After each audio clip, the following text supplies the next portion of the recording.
Hi hello, ನೀವು ನೋಡ್ತಾ ಇದ್ರ ವಿಟಿವಿ ಭಾರತ್. ನಾನು ಅಶ್ವಿನಿ ಭಟ್. ಕನ್ನಡ ಚಿತ್ರರಂಗ ಈಗಾಗಲೇ ಬಿ ಸರೋಜಾದೇವಿ, ಕೋಟಾ ಶ್ರೀನಿವಾಸ್ ರಾವ್, ಧೀರಜ್ ಕುಮಾರ್, ಮುಕುಲ್ ದೇವ್, ಫಿಶ್ ವೆಂಕಟೇಶ್ ಹೀಗೆ ಭಾರತೀಯ ಚಿತ್ರರಂಗಕ್ಕೆ ಸೇವೆಯನ್ನ ಸಲ್ಲಿಸಿ ತಮ್ಮದೇ ಕೊಡುಗೆಯನ್ನು ನೀಡಿದ ತಾರೆಯರನ್ನು ಒಬ್ಬರಾದ ಒಬ್ಬರಂತೆ ಕಳೆದುಕೊಂಡು ಚಿತ್ರರಂಗ ದುಃಖದಲ್ಲಿದೆ.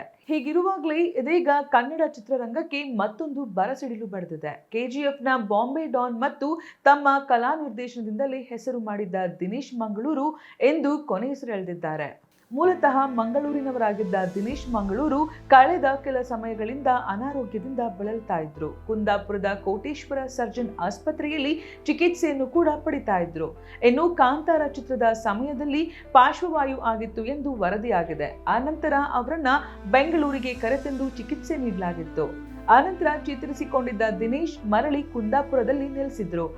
ಆದರೆ ಕಳೆದ ವಾರ ಮತ್ತೆ ಅನಾರೋಗ್ಯ ಕಾಣಿಸಿಕೊಂಡ ಹಿನ್ನೆಲೆಯಲ್ಲಿ ತೀವ್ರ ಅಸ್ವಸ್ಥರಾಗಿದ್ದ ಅವರನ್ನು ಕುಂದಾಪುರದ ಕೋಟೇಶ್ವರದ ಸರ್ಜನ್ ಆಸ್ಪತ್ರೆಗೆ ದಾಖಲಿಸಲಾಗಿತ್ತು. ಆದರೆ ಇಂದು ಆಸ್ಪತ್ರೆಯಲ್ಲಿ ಚಿಕಿತ್ಸೆ ಫಲಿಸದೆ ಬೆಳಗ್ಗೆ ನಿಧನರಾಗಿದ್ದಾರೆ.